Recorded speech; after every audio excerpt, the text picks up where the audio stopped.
नमस्कार दोस्तों। ED, CBI, NIA की टीम लंदन जाएगी, नीरव मोदी को पकड़ेगी, मेहुल चौकसी को पकड़ेगी और न जाने किस किस को पकड़ेगी, प्रत्यार्पण कराएगी। और आप सुनते हैं, लगातार सुनते हैं। अब ये आया आज के अखबारों में, मैं देख रहा था कि लंदन के भगोड़ों और खालिस्तानियों की नींद उड़ाएगी ईडी, सीबीआई और एनआईए की टीम लंदन जाएगी। बड़ा अच्छा है। मैं एक और खबर मुझे याद आई, कमोबेश इसी तरह की खबर 2018 के नवंबर दिसंबर की थी और वो जनवरी तक चलती रही कि ईडी की टीम, सीबीआई टीम वहां जा रही है और ये कर रही है और भगोड़ों को पकड़ेगी और ये खालिस्तानियों पर नकेल कसेगी और न जाने क्या क्या। 2019 के चुनाव के पहले चुनाव हो गया, उसके बाद में आपने देखा कहीं किसी का प्रत्यार्पण हुआ हो? बस आने वाला है, नीरव मोदी आने वाला है, मेहुल चौकसी आने वाला है और जाने कौन कौन आने वाला है। और जब ये 5 साल पूरा ड्रामा होता है, जैसे ही चुनाव आता है, विजय माल्या आ रहा है, ये आ रहा है, वो आ रहा है। अरे भैया, चुनाव के ही जस्ट पहले जाते और फिर पता नहीं क्या आता है। चुनाव के अकाउंट में आता है, चुनाव बांड में आता है, या किस रूप में आता है, क्योंकि चुनाव बांड भी जारी हो गया। तो आप समझ सकते हैं यह पैसा फिर कैसे आता है, क्योंकि देश के खजाने में तो नहीं आया और उनका प्रत्यार्पण नहीं हुआ। वो वहां मस्ती कर रहे हैं, अपने प्लेन में घूम रहे हैं और न जाने क्या क्या कर रहे हैं। साहब, हमने देखा कि किस तरीके से वो तमाम लोगों के साथ ऐश कर रहे हैं, लड़कियों के साथ ऐश कर रहे हैं।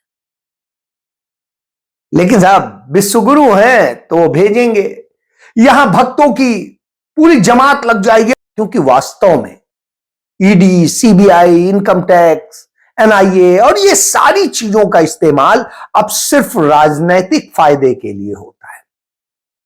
जब अभी 5 राज्यों का चुनाव था, तभी कांग्रेस पार्टी के राज्यसभा सदस्य धीरज प्रसाद साहू के पारिवारिक बिजनेस पर, जो शराब का बिजनेस है, जो 125 साल पुराना बिजनेस है, उस पर छापेमारी होती है।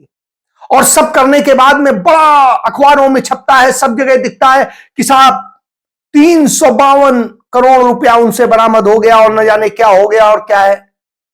धीरज प्रसाद साहू सामने आते हैं और कहते हैं, साहब पहली बात तो मैं पिछले 35 साल से कोई बिजनेस नहीं करता हूं, यह मेरा पारिवारिक बिजनेस है, 100 साल से ज्यादा पुराना बिजनेस है। और शराब का पूरा बिजनेस कैश में होता है, तो साहब कैश में पैसा था। पैसा, एक भी पैसा हमारे घर से बरामद नहीं हुआ। ये सारा पैसा जो मीडिया बता रही थी घर से बरामद हुआ, एक पैसा घर से बरामद नहीं हुआ। कुछ फैक्ट्री से हुआ, कुछ जो उन दुकानों से थोक की हुआ, गोदामों से हुआ, जहां पर आते हैं वो शराब के ठेकेदार, पेमेंट करते हैं कैश में और ले जाते हैं, क्योंकि शराब का धंधा पूरा कैश में होता है। अब साहब, जवाब तो कुछ नहीं। और हम, ये तो 352 करोड़ ही बरामद हुआ, हम तो 1000 करोड़ से अधिक पर इनकम टैक्स देते हैं। यानी कौन सा काला धन बरामद कर लिया साहब, और कर लिया तो जब्त करें, जेल भेजें यदि हमारा गलत है। हवा खराब हो गई। उसके बाद से किसी मीडिया में कहीं पर भी आपको कोई खबर दिखाई दी हो तो मुझे बता दीजिए। उल्टा एक छोटी सी खबर जरूर मैंने देखी कि वह पैसा वापस किया जा रहा है।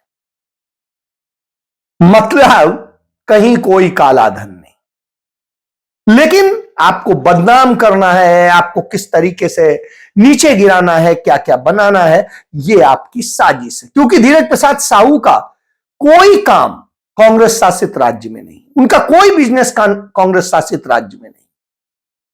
तो भैया, उनके पास में ना तो कोई दलाली का है, ना किसी और चीज का है। उनका जो बिजनेस है वो बिजनेस है, और बिजनेस उनके परिवार का है, और जो सम्मिलित परिवार का बिजनेस है वो चल रहा है। तो यह आप समझिए, लेकिन तकलीफ होती है क्योंकि धीरज प्रसाद साहू के भी पिताजी बहुत बड़े बिजनेसमैन थे और वो भी कांग्रेस पार्टी के नेता थे। यह होती है समस्या।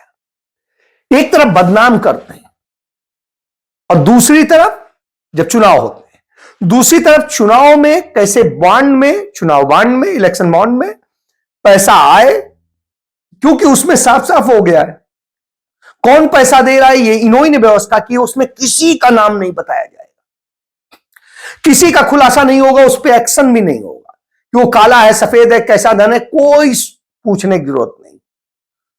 तो साहब अभी नीरव मोदी, ललित मोदी, मेहुल चौकसी और विजय माल्या और जैसे तमाम सारे भगोड़े, हजारों भगोड़े, उन सब के यहां जाएंगे, फिर आप समझ सकते हैं कौन सी डील होगी। वो डील कौन करेगा, कहां पैसा आएगा, किसकी सेल कंपनियां हैं। वो अदानी की सेल कंपनियों पे बात क्यों नहीं हो रही है? 100 से अधिक सेल कंपनियां हैं। उसी लंदन के हिंडनबर्ग ने पूरी वो दी है, इकोनॉमिक टाइम्स ने खबर छापी है, क्यों नहीं उस पर कार्रवाई हो रही है? वजह आप समझ लीजिए, वहां सेबी भी कह देता है कि हमारे सामने दीवार है, सुप्रीम कोर्ट कह देता है ठीक है दीवार मत गिराइए, आराम से काम कीजिए, जो करना है करिए, हमें अब सीबीआई और किसी की जांच की जरूरत नहीं। मतलब आप समझ लीजिए इस दशा में आ जाते हैं। यह स्थिति होती है। कभी अखबार की कतरनों पर पीआईएल होती थी, एक्शन होता था, जांच के आदेश होते थे। आज सुप्रीम कोर्ट कह रहा है नहीं, अखबार की खबर पे हम कोई वो नहीं करते हैं, उसको कॉग्निजेंस नहीं है। यह स्थिति है जो खुद अखबारों में छपने के लिए बड़े बड़े भाषण देते हैं और न जाने क्या क्या करते हैं। तो यह दशा है। तो साहब किसका धन कहां आएगा, किसको क्या किया जाएगा, यह आप समझ सकते हैं। यही तो नरेंद्र मोदी की नीति है। लेकिन यहां तो उनकी यह नीति है, अपनी विदेश नीति, अपने को विश्व गुरु साबित करने के तमाम ड्रामे करते हैं। वहां पिद्दी सा देश जिसकी टोटल आबादी 5.25 लाख, छोटा सा, हमारे यहां का चाहे जिस भी टापू के राज्य की बात कर लीजिए, उन सब से छोटा है वो मालदीव। उसने धमकी दे दी कि आप 15 मार्च तक अपनी सेना के जो आपके लोग हैं वो सब हटा लीजिए और उसके अलावा अपने राजनयिक भी हटा लीजिए, हमें आपसे ऐसे संबंध नहीं रखना हो, इस तरीके से आप करिएगा, हमारे लिए बोलिएगा, हम छोटे देश जरूर हैं लेकिन ना आपसे डरते हैं ना आपसे वो। मतलब आप समझ लीजिए क्या स्थिति आ गई। और उसने कायदे से धमका दिया। क्यों धमका दे रहा है?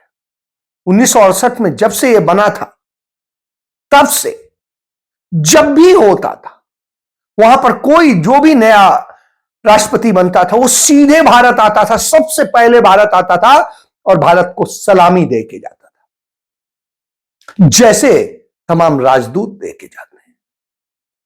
और यह स्थिति है आज उसी मालदीव की, यह स्थिति है वो हमारे बजाय चीन को जाकर के सलामी देता है। इसी तरीके से श्रीलंका की स्थिति है।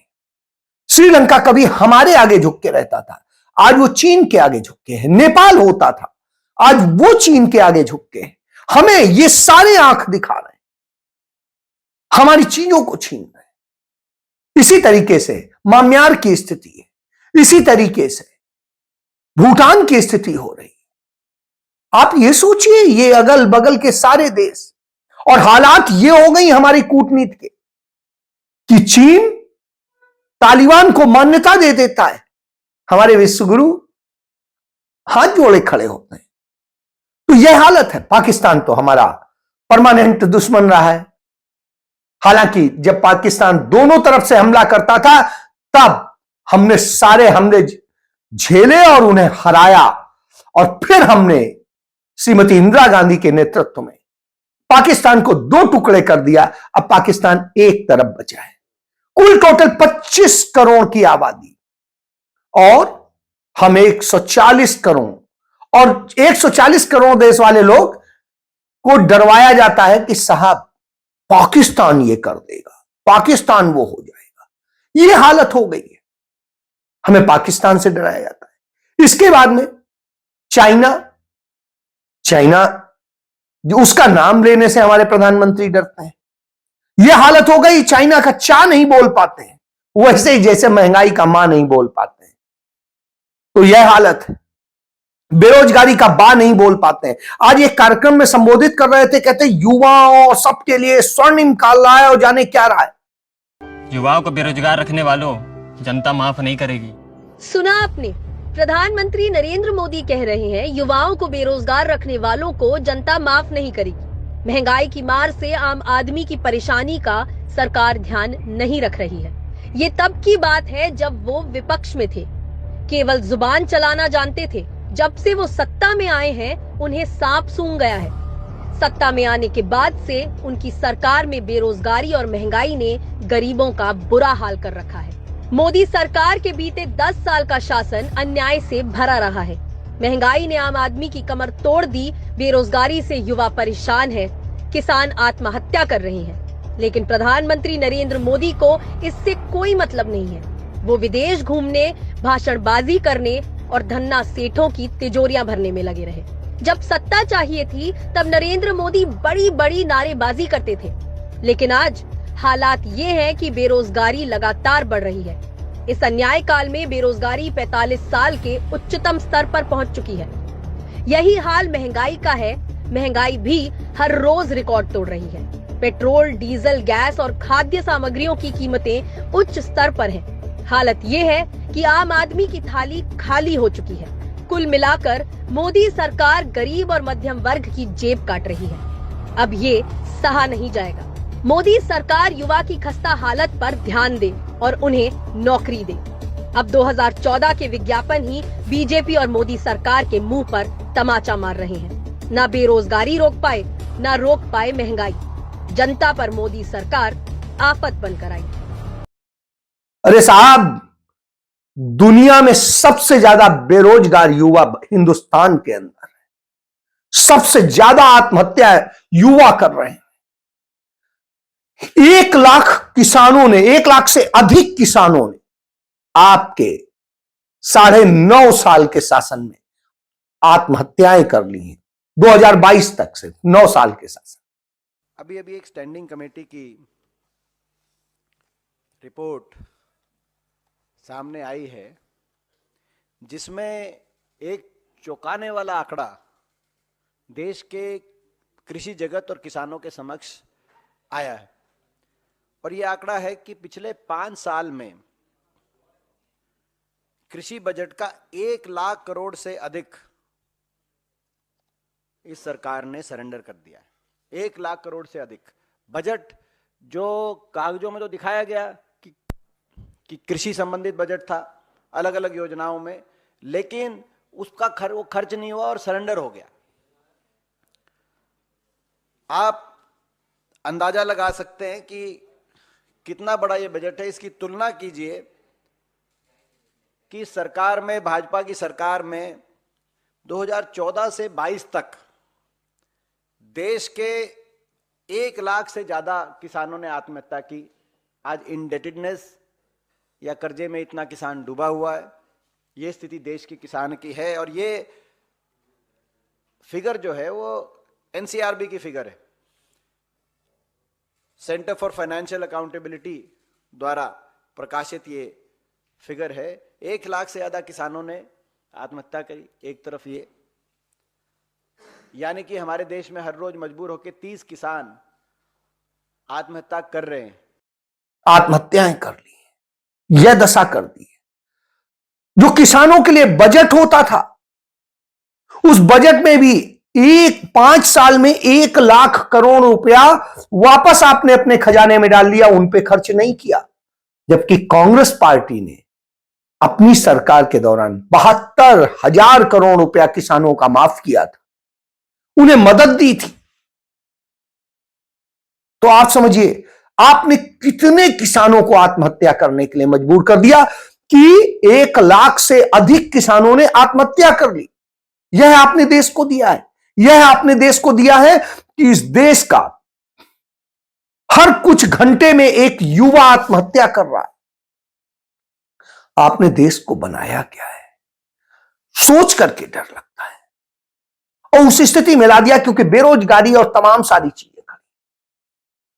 और फिर विश्वगुरु का डंका बजाते हैं। विश्वगुरु क्या होता है आपको पंडित नेहरू से समझना होगा।